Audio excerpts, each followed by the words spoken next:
Bienvenidos a la parte 3 de este especial Un año. Resulta que nosotros ya hemos trabajado lo que es cinemática, dinámica, estática y gravitación en anteriores capítulos. En esta parte vamos a empezar con el torque. Resulta que con el torque vamos a tener algunas palabras claves. Primero que todo, movimiento de algún cuerpo rígido ejercido por una fuerza y además rotacional. Entonces acá digamos que tenemos una barra apoyada por un fulcro en el centro, ese triangulito es el fulcro, y tenemos una carga de 10 newtons acá a este extremo. Listo, resulta que hay una distancia entre la caja hasta el fulcro de 0,5 metros. ¿De cuánta es la fuerza que nosotros tenemos que aplicarle en el otro extremo para que se mantenga equilibrado? Si nosotros sabemos que el torque es igual a la fuerza por la distancia por el seno de teta y tenemos en cuenta que estamos aplicando una fuerza perpendicular a la superficie, es decir, de 90 grados, pues el seno de 90 es 1. Por lo tanto, tendríamos que el torque es igual a solamente la fuerza por la distancia. Muy bien, necesitamos aplicar algo y es la igualdad de torques. Resulta que el torque del peso tiene que ser igual al torque de la fuerza para que este objeto se mantenga en equilibrio estático. Resulta que se tiene que aplicar tanto fuerza como distancia, ¿cierto? Por el torque. Entonces tendríamos la fuerza ejercida por el peso por la distancia del peso al fulcro. Eso es igual a la fuerza aplicada por nosotros mismos por la distancia aplicada por nosotros hasta el fulcro. Listo, entonces vamos a tener una fuerza peso de 10 newtons. Luego tenemos una distancia del peso al fulcro de 0,5 metros. Posteriormente una fuerza aplicada, que es lo que tenemos que encontrar, y luego una distancia aplicada. Esta distancia va a ser de 1,5 metros, teniendo en cuenta que toda esta distancia es de 2 metros. ¿Listo? Por si algo. Entonces, si toda esta distancia es 2 metros, necesitamos 1,5 metros, ya que 1,5 metros más 0,5 nos da el 2. Listo. La fuerza aplicada, por lo tanto, ¿a qué sería igual? A los 10 newtons por 0,5 metros, que va a ser 5 newton metro. Y eso sobre el 1,5 metros que, como estaba multiplicando, pasó a dividir. Muy bien, necesitamos que cancelar metro con metro y nos va a quedar un resultado de aproximadamente 3,33 newtons. Esa es la fuerza que nosotros tenemos que aplicar. Podemos ver que tenemos una mayor distancia desde el fulcro hasta aquel extremo. Por lo tanto, tenemos que aplicar menor fuerza que la que ejerce el peso. Eso es lo bonito de la distancia. Se puede aplicar en procesos industriales, como lo sería con las máquinas simples. En ese sentido, en resumen, podemos decir que la cantidad de fuerza o la magnitud de fuerza y dónde coloquemos nosotros la fuerza, sea perpendicular, sea paralela, sea a cierto ángulo, afecta la cantidad de torque que sale. Y además, obviamente, como ya vimos antes, la distancia claramente afecta. Ahora, vamos a nosotros continuar con lo siguiente, y es el trabajo. Resulta que el trabajo tiene que ver con la energía y tiene que ver con la potencia. ¿Por qué? Porque el trabajo es el cambio en la energía y la potencia es la tasa de cambio del trabajo con respecto a un tiempo. Es decir, todas estas variables se relacionan. Puede ser que la potencia en función del tiempo, puede ser que el trabajo en función de cierta cambio en energía, y la energía, como es la capacidad de realizar trabajo, pues también tiene algo que ver. Si algo, esa W de allá arriba, no significa peso, pues en este caso no lo vamos a aplicar como peso. Si denominamos peso, pues lo va a hacer como mg, pero ahora W va a ser el trabajo. Resulta que tenemos una distancia de 5 metros y movemos esta caja, por lo tanto tenemos que aplicarle una fuerza para que quede al final o al extremo de esos 5 metros. Resulta que le aplicamos una fuerza continua que es de 20 newtons. Muy bien, por lo tanto tenemos que encontrar el trabajo. Necesitamos aplicar una relación, así sea. Solamente viendo las variables tenemos una longitud y tenemos una fuerza. Si el trabajo sabemos que es la fuerza por la distancia por el coseno de teta, que en este caso como es paralelo, pues el coseno de 0 grados pues es 1, ¿correcto? Listo. Entonces, teniendo en cuenta que el coseno es de 0 grados porque nosotros estamos aplicando una fuerza paralela, una acción paralela, pues entonces eso va a dar FD o fuerza por distancia. Muy bien. Lo que tenemos que hacer es reemplazar los datos. Sabemos que una fuerza es la de 20 newtons y los metros o la distancia es de 5 metros. Por lo tanto nos va a quedar 100. Pero no son 100 newton metro como vimos en torque, sino que eso sí tiene un nombre. Serán joules. la unidad de energía. ¿Y por qué yo lo aplico? Porque el trabajo es el cambio en la energía. Por lo tanto, toca utilizar el Sistema Internacional de Unidades para la Energía. Acá vamos a tener dos diferentes clases de energía. Energía cinética, que es para el movimiento, y energía potencial, que es la energía que puede ser utilizada para hacer trabajo. Puede ser gravitacional o puede ser por resorte. Listo. Como tal, se aplica la conservación de la energía acá. No puede ser creada ni tampoco puede ser destruida. Puede ser transformada. Eso era lo que al menos era lo que decía Lavoisier. Ahora, sabemos también que la potencia es como tal el trabajo sobre el tiempo. Eso lo digo ahí como un repasito aparte de lo que ya vimos acá del ejemplo, por si les sirve. Vamos a hablar acerca de ondas. Resulta que las ondas son interesantes de por sí porque pueden ser algo que nosotros quizá no vemos, puede ser que quizá sí lo veamos, y también el sonido. El sonido va a ser interesante en el sentido de que vamos a trabajar con frecuencia, vamos a trabajar con un periodo, vamos a trabajar con una longitud de onda, y necesariamente todo tiene que traer o todo tiene que derivarse de las perturbaciones que se obtienen en el medio o que se obtienen en la onda para que suceda aquello. Resulta que en el primer ejemplo vamos a tener una cuerda, digamos una cuerda de guitarra que se pone en movimiento, vibra, ¿cierto? Vibra a una frecuencia digamos de 440 Hz. Si sabemos que la longitud de onda es de 2,5 metros, acá les voy a colocar un ejemplo de cómo se debería de ver una cuerda. Primero que todo, X sub 0 es el punto de equilibrio, está en su punto inicial. Ahora, nosotros vamos a tener en cuenta que la longitud de onda es toda longitud que es desde cresta a cresta, valle a valle o cada punto sucesivo. Ahora, punto sucesivo no tiene nada que ver con, que intersectó una vez, listo, ahí fue. No, tiene que verse en que esté en la misma posición. ¿Por qué? Porque la longitud de onda posee algo y es que tiene que ser continuo en dos puntos exactos sobre el eje vertical. Y además, no solamente nos basamos en el eje vertical, sino que tiene que estar en un periodo estipulado bajo el eje horizontal. Ahora, la amplitud va a ser desde la cresta o desde el valle hasta el punto de equilibrio X sub 0. Y seguramente pues ustedes ya me escucharon decir cresta y valle. ¿Qué es eso? Cresta es el punto más máximo arriba y valle es el punto más mínimo pues abajo. Necesitamos encontrar algo. Primero que todo es el número de onda angular. El número de onda angular se puede calcular de la siguiente manera y es ejemplificada como la K. K es igual a 2pi sobre la longitud de onda. ¿Para qué nos sirve? Pues responde a la pregunta de ¿cuál es la relación entre los radianes y la longitud de onda? Los radianes están ejemplificados por el 2pi y la longitud de onda es el de 2,5 metros. Por lo tanto nos va a quedar 2.51327 radian sobre metro. Radian por lo de arriba, los 2pi, y metro por el denominador. Listo, ese sería nuestro número de onda angular. Ahora necesitamos calcular la velocidad de aquella cuerda mientras está vibrando. ¿Cómo es que lo calculamos? Como la frecuencia por la longitud de onda. Sabemos que la frecuencia es de 440 Hz y además que la longitud de onda es de 2,5 metros. Por lo tanto, aplicamos el cálculo y nos va a quedar 1100. ¿En qué unidades? Metros sobre segundo. Listo, porque Hz es exactamente segundo a la menos 1. Por si algo. Entonces acá lo coloco. Unidad de frecuencia es igual a Hz. Hertz es lo mismo que decir segundo a la menos 1 o 1 sobre segundo. Ahora, longitud de onda es igual a metros. Claro, puede ser en kilómetros, en decámetros, en decímetros, en nanómetros, pero todo tiene que estar basado en el Sistema Internacional de Unidades, por eso es que yo lo coloco así. Por último, ya para pasar al segundo ejemplo, vamos a tener en cuenta que este ejercicio sigue el postulado del movimiento armónico simple, el cual dice que las oscilaciones siguen un patrón que sea particular y consistente. Consistente porque no hay pérdida en este sentido de vibración debido a la fricción. Solamente tenemos en cuenta que la fricción en este caso es despreciable. Ahora, vamos a tener en segundo ejemplo, vamos a tener dos ondas. Acá tengo la primera onda, ¿cierto? Que es una onda sinusoidal. Resulta que por acá pasa el X sub 0, el punto de equilibrio que yo les estaba comentando.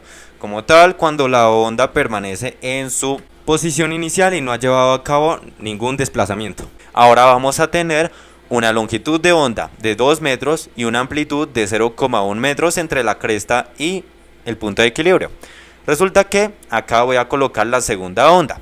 Y vean pues que estas dos ondas van a tener algo de similitud. Y no es que necesariamente tengan que tener algo de similitud, sino de que de por sí son congruentes, son idénticas. Estas dos ondas son ondas sinusoidales o senoidales. Resulta que nos dan los siguientes datos. El ejercicio nos da los siguientes datos. Una frecuencia que es de 5 Hz y como son idénticas van a tener la misma frecuencia y además una misma velocidad de 10 metros sobre segundo. Por lo tanto, ¿qué es lo que nosotros tenemos que encontrar? Acá es donde se llega a lo complicado. Resulta que hay un y en función de x, t y eso es lo que necesitamos encontrar.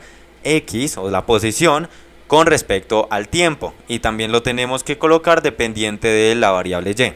Así que lo que vamos a aplicar son ecuaciones de ondas. Primero que todo lo vamos a aplicar individuales, porque cuando estas dos ondas senoidales chocan, generan una onda resultante y esa onda resultante es lo que nosotros tenemos que encontrar. Bien, tenemos Y1 para la onda 1, la que está en la izquierda, en función de x, t. S es igual a la amplitud por el seno del número de onda angular por x, por la posición, menos la frecuencia angular por el tiempo. Ahora voy a escribir todo. K, número de onda. X, nosotros ya sabemos que es la posición. El menos o el más tiene que ver con la dirección. Si colocamos uno como menos, pues debemos colocar el otro como más. Así que el siguiente lo voy a tener que colocar como un más. Y acá tenemos la frecuencia angular. Muy bien. Así que para la onda 2 tenemos Y2 en función de x, t y eso es igual a por seno y dentro del seno tenemos todo aquello que se denomina normalmente como la fase. Pero acá tenemos una dirección más. Listo. Ahora, necesitamos primero que todo calcular el número de onda angular. Tenemos 2pi sobre 2 metros. Como ambos son iguales, pues deberían tener el mismo número de onda. Tendríamos pi radio sobre metro. Ese sería el número de onda para cada uno, para los dos. Y ahora la frecuencia angular. La frecuencia angular se calcula como 2pi veces la frecuencia. Sabemos la frecuencia es igual en ambos casos, por lo tanto 2pi multiplicando el 5 Hz sería simplemente 2 por 5 nos da 10. Y sería 10pi, acá tendríamos radian por el 2pi sobre segundo por el Hz. Muy bien, ya encontramos los datos, tanto la onda angular como la frecuencia angular. Ahora necesitamos encontrar, ya que nos basamos en las ecuaciones de ondas individuales, la onda resultante. Entonces acá yo lo voy a colocar, onda resultante. ¿Y eso a qué es igual? Listo, necesitamos como tal hacer como una igualdad, porque ambos son iguales, solamente que se tienen que sumar. Vamos a tener y en función de x, t es igual a y sub 1 en función de x, t más y sub 2 en función de x, t. Listo, son como tal la amplificación de estas dos ondas. Tendríamos a por seno de kx menos wt más a por seno de kx más por las direcciones wt. Listo, acá es donde se empieza a aplicar álgebra. No es que necesitemos aplicar identidades trigonométricas para poder hacer el despeje, pero se nos hace mucho más fáciles. Resulta que tenemos seno de a más seno de b es igual a ¿qué? Y esto es un teorema. Esto es igual a 2 veces el seno de a más b sobre 2 por el coseno de a menos b sobre 2. Listo. Podemos aplicar, entonces ya sabemos que uno tiene el signo menos y el otro tiene el signo más. Tenemos que aplicarlo ahí mismo. ¿Y cómo es que nos va a quedar la onda resultante al efectuar aquellos cambios y al colocar el a más b sobre 2 y el a menos b sobre 2? Vamos a tener y en función de x, t es igual a 2 por el 2 del comienzo ahora vamos a tener a coseno de wt por el seno de kx, o bueno, 2 veces a seno de kx por coseno de wt, como lo tenemos ahí plasmado. Listo, podemos ahora sí reemplazar los datos que nosotros ya conocemos. Sabemos que la amplitud es de 0,1, ¿cierto? Y como ambas ondas poseen la misma amplitud, pues se coloca aquella misma. Luego tenemos por el coseno de ¿quién? Wt. W era 10pi. ¿cierto? 10 pi radian sobre segundo. Y se multiplica por el tiempo para obtenernos en unidades radian. Claro, un ángulo para que coseno pueda servir. Y luego tenemos el seno de pi por x. Muy bien. Vamos a tener que y en función de x, t va a ser 0,2 metros multiplicando el coseno de 10 pi por el tiempo por el seno de pi por x. Y con eso habremos terminado las ondas resultantes. Ya hemos visto lo que sería trabajo, ondas y sonido y además torque. Entonces, aparte de las dos partes anteriores, ya hemos trabajado bastante lo que tiene que ser con física 1, al menos lo más básico. Ahora nos vamos a integrar un poco más hacia el lado de química. Y por el lado de química me refiero a que tenemos que estudiar la termodinámica. Bueno, a estudiar temperatura y calor. Entonces, ¿qué sucede? Resulta que la termodinámica es el estudio de cómo cambian, cómo se transfiere el calor de un cuerpo al otro. Todo lo que tiene que ver con el hecho de que la temperatura es la medida de cuánta energía cinética hay en un sistema. Dinámica es por el movimiento, termo es por la temperatura. Así es como se da esta etimología. La transferencia del calor, ya ahorita lo vamos a ver, que va a ser del más caliente al más frío. Como tal, va a ser el estudio de la temperatura. Eso en resumen. Listo, entonces, ¿qué sucede? Vamos a tener dos recipientes. Resulta que en este primer recipiente, o bueno, va a ser el mismo recipiente, tenemos H2O, agua. Listo, 2 kilogramos es lo que vamos a tener en este primer recipiente con una temperatura de 20 grados centígrados. Resulta que cuánto calor se necesita para que este recipiente, que va a tener las mismas medidas y todo, va a tener hasta el mismo solvente H2O y además 2 kilogramos, o sea, lo mismo, pero ahora sí, lo único que se cambia es la temperatura. Pasó de 20 grados a 80 grados, teniendo en cuenta que el calor específico del agua es de 4,18 joules sobre gramo por centígrado. Listo. ¿Cuál sería el calor? El calor necesario para hacer ese cambio. Necesitamos tener en cuenta que el calor es igual a la masa por el calor específico por el cambio de temperatura, teniendo en cuenta que 2 kilogramos son 2000 gramos. Listo. Vamos a tener que sustituir muchos datos, pero primero que todo, ¿qué es lo que necesitamos que encontrar? El delta T, o sea, la diferencia de temperatura, que sería de una temperatura final menos una temperatura inicial, la cual nos va a dar de 60 grados, ya que 80 menos 20 da 60. Listo. Ahora, ¿qué es lo que nosotros tenemos que hacer? Sustituir los datos. Tenemos una masa de 200 gramos, un calor específico para el caso de este solvente del agua, 4,18 joules sobre gramo por centígrado, y luego multiplicando los 60 centígrados. Listo. Eso nos debe dar en unidades de joule. Al cancelar el gramo y además el Celsius y el Celsius. Muy bien, entonces solamente nos debe quedar en unidades joule.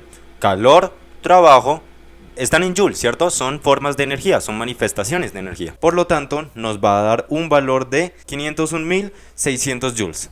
Listo, entonces ya sabríamos que el calor va a ser medido en unidades de joule o en unidad de caloría. Pero en el sistema internacional de unidades dicen que joule. Acá vamos a hacer un factor de conversión porque me parece que esa es una cifra muy alta. Lo vamos a pasar a kilojoules. Por eso es que vamos a tener que dividirlo entre 1000. ¿Cómo es que nos va a quedar? 501,6 kilojoules. Listo. Este sería el calor de todo este sistema. El calor que se necesita para pasar esta agua de 20 grados centígrados a 80 grados centígrados teniendo en cuenta su calor específico. Ahora, vamos a tener nosotros un alambre cual sea, digamos de cobre. ¿Por qué? Porque vamos a nosotros medir la dilatación lineal, es decir, qué tanto un cuerpo se expande al enfrentarse a un cambio de temperatura. Acá vamos a tener una longitud inicial de 1,5 metros. Listo. Si tenemos en cuenta que esto es cobre, pasamos esto de 25 grados centígrados a 75 grados centígrados a ver qué tanto se expande. Alfa va a ser de 1,7 por 10 a la menos 5 grados centígrados a la menos 1. Alfa, ¿qué significa? Es el coeficiente de expansión lineal. Ahora, ¿cuánto es que varía la longitud? Bueno, entonces la variación de longitud es igual a la longitud inicial multiplicando a alfa por el cambio de temperatura. Es decir, si el cambio de temperatura es 75 grados menos 25 grados, lo cual genera 50 grados, de cuánto es el cambio de longitud. Como tal, longitud inicial 1,5 metros por el coeficiente de expansión lineal, listo, que mientras más grande sea este coeficiente, más se va a expandir, y multiplicando 50 grados, listo. Entonces hacemos esas tres multiplicaciones. ¿Cuánto es que nos da? 0,001275 metros, es decir, aproximadamente, si colocamos un factor de conversión para pasar de estos metros a, por ejemplo, milímetros, es decir, tenemos que multiplicarlo por 1000 para que nos dé esa unidad, cancelamos los metros y nos va a quedar 1,275 milímetros. Listo. Eso es lo que va a expandirse. A la final no es mucho, pero vean pues, si nosotros aumentamos la longitud inicial, si nosotros aumentamos el coeficiente y si nosotros aumentamos el cambio de temperatura, pues va a ser aún mayor. Claro, el coeficiente es característico de cada uno de esos materiales, digamos el cobre, no sé, digamos plata, digamos el hierro. Ahora vamos a tener en tercer ejemplo un gas ideal en proceso de expansión. Listo, ¿qué sucede con este gas? Vamos a tener unas condiciones iniciales, 2 atmósferas y un trabajo de 400 joules. Por eso es que se expande. Ahora, nosotros queremos ver cuánto es que afecta ese trabajo en este cuerpo. Y por eso es que necesitamos evaluar o clasificar y encontrar la diferencia de volumen en este sistema. Si nosotros sabemos que una atmósfera es 101,3 kilopascales, multiplicamos eso por 2 y nos da 202,6 kilopascales.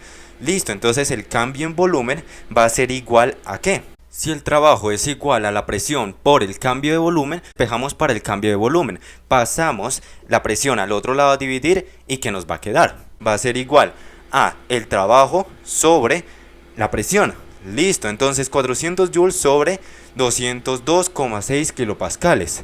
Es decir, nos va a dar un valor muy chiquito. ¿Por qué es muy chiquito? Porque estos 202,6 tenemos que pasarlo a pascales. Para eso lo multiplicamos por 1000 y nos va a quedar 202.600 pascales. Listo, eso nos da un valor de 0,001975 metros cúbicos. Pero si queremos pasarlo a litros, que es como un poco más común, no sé si ustedes lo trabajan en metros cúbicos o en litros, pues les cuento que son 1000 litros en un metro cúbico. Exacto, un metro cúbico es bastante grande. Así que tenemos que cancelar metro cúbico con metro cúbico y nos va a dar un resultado de 1,975 litros. Perfecto, entonces ese sería el cambio de volumen en este proceso de expansión de un gas ideal. Muy bien, ahora tenemos que ver otro proceso. Digamos que hay un sistema, ¿sí?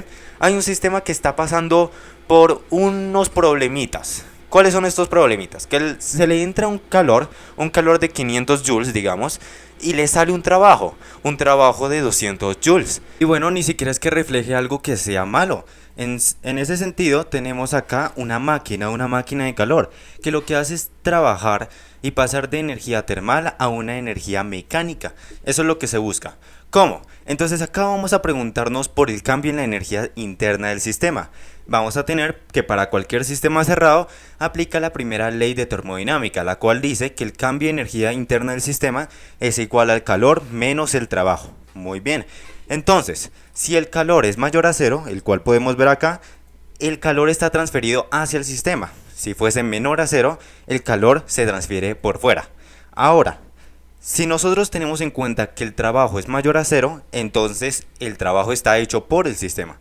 Si tenemos un valor negativo para el trabajo, el valor está hecho sobre el sistema. Entonces lo hemos tenido bien como tal en la representación gráfica.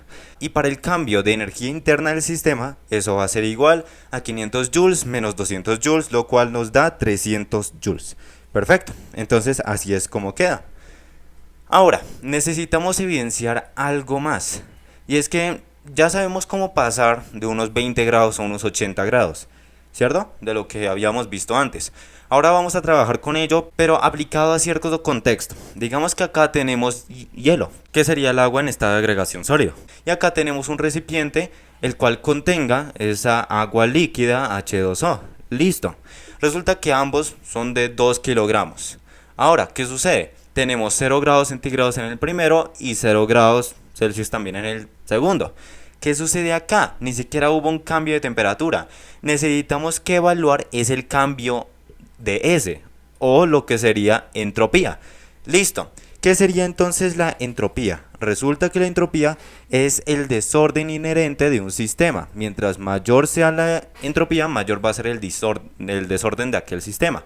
Vamos a tener también LF, que LF es el calor latente de fusión, o también conocido como la entalpía. Son dos cosas diferentes y también con dos unidades diferentes.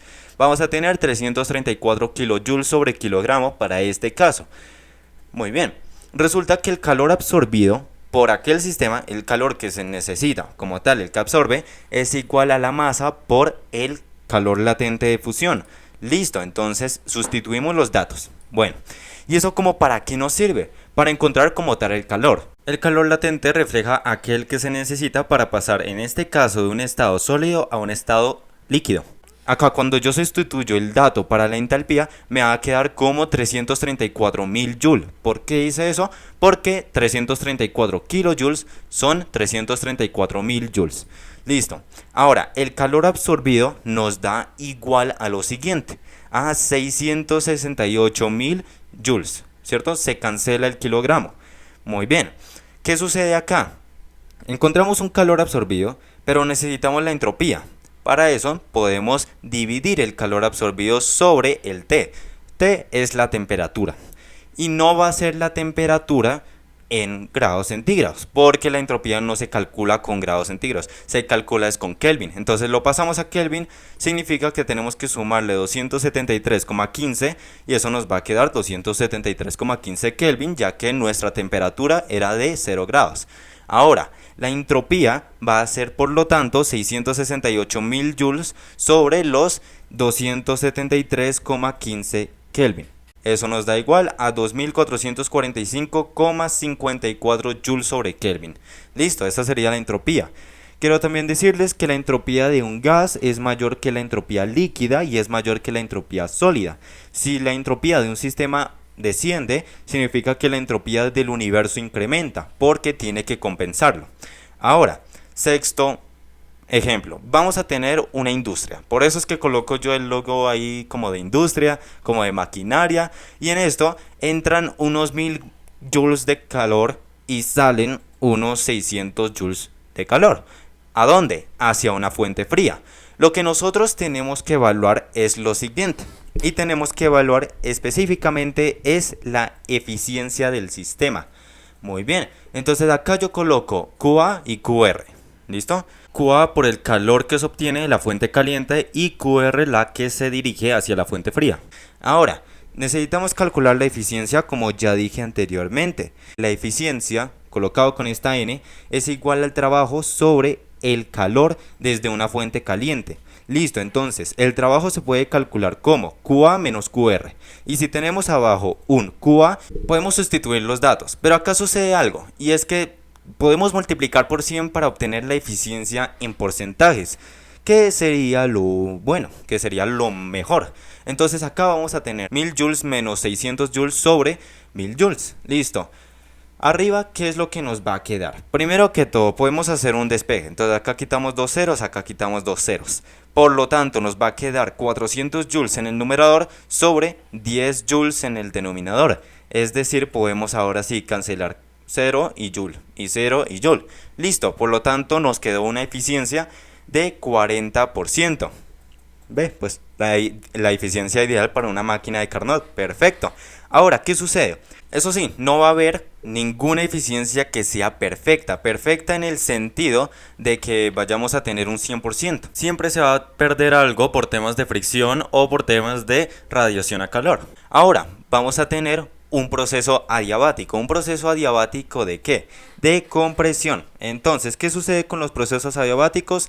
Que no hay calor que pueda entrar ni tampoco que pueda salir. Ahora, también se puede expandir o se puede comprimir. En este caso lo estamos comprimiendo. Resulta que si tenemos los siguientes datos, primero que todo, que de 2 metros cúbicos pasa a 1 metro cúbico. Y luego que tenemos una presión inicial de 100 kilopascales y no sabemos la presión final. También tenemos una constante de proceso adiabático de 1,4. Por lo tanto, ¿qué es lo que necesitamos realizar? Resulta que este es nuestro volumen 1 y nuestro volumen final.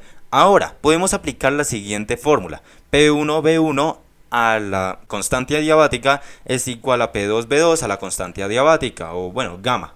Entonces acá el lado izquierdo de la igualdad va a ser lo inicial y el lado derecho va a ser lo final. Por lo tanto, ¿qué es lo que nos va a quedar? Vamos a tener lo siguiente. P2 es igual a P1V1 a la gamma sobre V2 a la gamma, ¿correcto? Al despejar P2, que era lo que necesitamos, la presión final.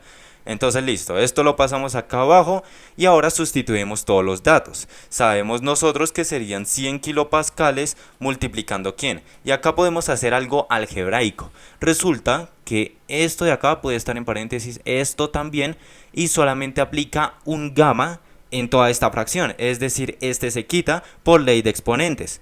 Perfecto, es decir, nos queda 100 kilopascales multiplicando una fracción, ¿cierto? Que tenga 2 metros cúbicos arriba, 1 metro cúbico abajo y luego todo eso, toda esa fracción elevada a 1,4. Muy bien, entonces cancelamos metro cúbico con metro cúbico, 2 sobre 1 es 2 y por lo tanto, ¿qué es lo que nos va a quedar? 100 kilopascales multiplicando el 2 a la ¿qué? Pues a la 1/4. Muy bien, esta es la multiplicación que nosotros debemos realizar. 2 a la 1/4 debe dar algo un poco mayor que 2 y ¿sí? Da como 2,6. Por lo tanto, la presión final es 263,9 kilopascales. Lista, esa sería la presión final de este sistema al tener una compresión adiabática. Ahora pasemos a algo interesante y es la máquina de Carnot. Carnot, un francés. Resulta que Carnot nos dice lo siguiente. Él fue quien se inventó un modelo de una máquina termal que sea teórica, es decir, que sea ideal, que opere bajo el ciclo de Carnot. Como tal, fue inventada en el 1824. Máquina ideal que utiliza calor para realizar un trabajo con un pistón. Está teniendo una interacción entre una fuente caliente, digamos de 600 Kelvin, con una que es fría.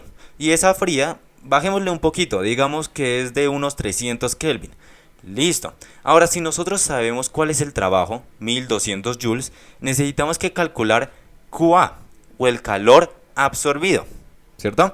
Entonces, ¿cómo es que nosotros lo podemos hacer? Primero que todo, entonces, nosotros tenemos que tener en cuenta los datos. Esta es la temperatura caliente, esta es la temperatura fría, ya sabemos, ya conocemos un trabajo y necesitamos tener en cuenta, pues, la eficiencia de Carnot. Que la eficiencia de Carnot ya lo habíamos visto antes. La eficiencia ideal es de 0,4. Ahora vamos a tener en cuenta 1 menos la temperatura fría sobre la temperatura caliente. Lo mismo que hicimos en la vez pasada, la de temperatura caliente menos temperatura fría sobre temperatura caliente.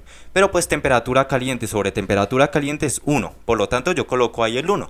Puede ser así o puede ser de la anterior forma. Eso estoy mostrando de las dos para ver cuál les gusta a ustedes. Así que acá vamos a tener eficiencia es igual a 1 menos 300 Kelvin sobre 600 Kelvin, es decir, 1 medio. 1 menos 1 medio, pues ¿cuánto queda? Pues 1 medio. 0,5, si es que lo quieren colocar en decimales. Y si lo quieren colocar en porcentajes sería 50%. Por lo tanto, si nosotros sabemos que la eficiencia es igual al trabajo sobre aquel calor, pues entonces, ¿qué es lo que nosotros tenemos que hacer? Si necesitamos que encontrar el calor, pues por lo tanto aplicamos cierto despeje. Pasamos la eficiencia al denominador y el calor al otro lado. Por lo tanto nos va a quedar que el calor es igual al trabajo sobre la eficiencia. Muy bien, 1200 joules sobre 0,5. ¿Cuánto es que eso nos da? 2400 joules. Y ese sería el calor para aquel sistema. Ahora, resulta que las máquinas de Carnot, pues en este caso son algo simples. Cuando nosotros lo colocamos en la vida real, las máquinas de Carnot son bastante lentas. Resulta que esos procesos isotérmicos que obtienen mantienen una temperatura constante, mientras que el calor es transferido. Solamente sirve si la transferencia es lenta y por lo tanto esas máquinas van a ser lentas. Listo. Ahora, ¿Qué sucede si tenemos la siguiente máquina de Carnot un poco más compleja? Resulta que le entra cierto calor y sale por cierta temperatura. Resulta que aparece una temperatura caliente de 500 Kelvin y luego sale por una temperatura fría, una fuente fría de 300 Kelvin. A nosotros, ¿qué es lo que nos preguntan cuando nos enfrentamos con este ejercicio? Nos preguntan el trabajo neto realizado por la máquina y el calor también que es rechazado hacia una fuente fría. Entonces, ya conocemos nosotros los datos. Hay un calor absorbido, QA, hay una temperatura de la fuente caliente y hay una temperatura de la fuente fría. Por lo tanto, ¿qué es lo primero que nosotros tenemos que hacer? Listo, trabajo neto por si algo necesita la eficiencia, así que lo tenemos que encontrar. Eficiencia es igual a 1 menos la temperatura fría sobre la temperatura caliente, es decir, 1 menos la fracción entre 300 Kelvin y 500 Kelvin. Listo, podemos entonces cancelar algo, que ese algo serían los dos ceros más el Kelvin. Muy bien, 1 menos 3 quintos va a ser 0,4 o 2 quintos. Listo. Ahora, ¿qué sucede con el trabajo neto? El trabajo neto es el producto entre la eficiencia del sistema multiplicando el calor absorbido, es decir, 0,4 multiplicando los 1000 joules. Muy bien, teniendo eso en cuenta, pues, ¿de cuánto es? De 400 joules. Listo. ¿Y qué sucede con el calor rechazado? Este calor rechazado va a necesitar tanto del trabajo como de un calor. Entonces, el calor rechazado, el calor que se va a la fuente fría, necesita el calor absorbido menos el trabajo neto. Es decir, vamos a utilizar los 1000 joules que entraron menos los 400 joules que se están utilizando como energía dentro del sistema, y eso nos genera un calor rechazado de 600 joules. Es decir, se utilizaron 400 joules en la máquina debido a una eficiencia de 0,4, por eso los 400 joules, y el restante se pasó fue a una fuente fría, el restante de 600 joules. Ahora, vamos a pasarnos un poco más a lo que es química. ¿Por qué digo yo eso? Porque vamos a empezar a aplicar lo que sería Van der Waals. Resulta que hay un gas no ideal. Piensen en alguno. Resulta que ese gas no ideal va a regirse por las leyes de Van der Waals. Cuando nosotros queramos estudiar un proceso de Van der Waals, necesitamos tener en cuenta algunas constantes al momento de realizar las matemáticas y las operaciones. Resulta que son dos. Hay una que se llama A, que va a ser de 1,36 litros al cuadrado por atmósferas sobre mol al cuadrado. ¿A qué hace referencia? La A, la constante A, va a ser acerca de fuerza de atracción. Por lo tanto, B, que es nuestra otra constante, va a ser del opuesto y tiene 0,0318 litros sobre mol. Este sí tiene un efecto. ¿Y un efecto de qué? De repulsión. Ya hablamos de A y B y que son constantes. Ahora, necesitamos centrarnos en algunas condiciones iniciales que nos dé el ejercicio. Hay algunas variables que debemos tener en cuenta para hacer este ejercicio. Resulta que tenemos una presión de unas 10 atmósferas a una temperatura de 300 Kelvin en un volumen de 2 litros. Listo. Pero resulta que le añadimos algo, y ese algo es un mol de gas. ¿Cuál va a ser la presión? Y ahora, miren pues, presión corregida, o sea, la nueva presión que va a partir usando la ecuación de Van der Waals. Entonces, ¿qué es lo que nosotros vamos a tener? Como tal, ustedes sí sabían que la constante de gases es de 0,08206 atmósferas sobre mol por Kelvin. Bueno, nos va a servir bastante. ¿Qué sucede? Resulta que cuando nosotros queramos emplear aquella ecuación de Van der Waals, primero tenemos que hablar acerca de la ecuación de estado. La ecuación de estado en química es PV es igual a nRT. Bueno, presión, volumen, número de moles por constante por temperatura. Pero ahora, Van der Waals lo transforma un poco y dice presión más A por N al cuadrado sobre V al cuadrado por V menos NB es igual a nRT. Se transforma un poco y es bastante parecido, de hecho. Acá está la presión y necesitamos aquello. Entonces, ¿cómo es que se aplica? Listo, podemos de una vez hacer como los cálculos iniciales. Resulta que en el numerador, ¿qué es lo que nos va a quedar? Nosotros vamos a tener en cuenta lo siguiente: 1,36 litros al cuadrado por atmósfera sobre mol al cuadrado, porque es A, multiplicando el 1 mol al cuadrado, y eso sobre el volumen que es de 2 litros al cuadrado. Luego estamos multiplicando el segundo paréntesis. ¿Qué nos dice el segundo paréntesis? Que hay un volumen, ese volumen es el de 2 litros, menos N por B. B es el del efecto repulsivo, 0,0318 litros sobre mol. Y N es el de un mol. Listo, entonces ahora eso es igual a N, un mol, multiplicando la constante de gases, 0,08206 atmósferas sobre mol por Kelvin, y luego multiplicando unos 300 Kelvin. Acá después lo voy a colocar. Yo sé, esto me está quedando bastante grande, pero no pasa nada. Ahorita con los despejes se nos va a simplificar muchísimo más. Entonces, mol, con mol, Kelvin con Kelvin. Y por acá también vamos a aplicar algunos despejes acerca de mol y del hidro. Entonces nos va a quedar presión más 0,34 atmósferas, porque cancelamos acá litros con litros, mol con mol. Y luego multiplicando un 1,9682 litros, listo. Luego eso es igual a 24,618 litros por atmósfera. Muy bien, ¿qué es lo que nosotros tenemos en cuenta? Si nosotros tenemos aquella igualdad y necesitamos presión, pues primero pasemos el segundo paréntesis al otro lado a dividir, porque está multiplicando. Nos quedaría 24,618 litros por atmósfera sobre 1,9682 litros. Podemos entonces posteriormente cancelar litros con litros y nos queda en unidad de atmósferas. Perfecto, porque esa es la unidad de presión. Luego vamos a tener por el cálculo 12,51 atmósferas. Ahora, si estamos sumando a la presión, pues tenemos que restarle. Por lo tanto, vamos a tener 12,51 atmósferas menos 0,34 atmósferas, lo cual nos da 12,17 atmósferas. Como pudimos ver, nuestra presión inicial fue de 10 atmósferas. Aumentó. ¿Por qué aumentó? Porque ahora ya tenemos un mol de gas ahí dentro. Si tenemos un mol de gas ahí dentro, aumenta la energía cinética con la que colisiona con las paredes, todo porque están más apachurrados, están más cercanos las moléculas unas que otras.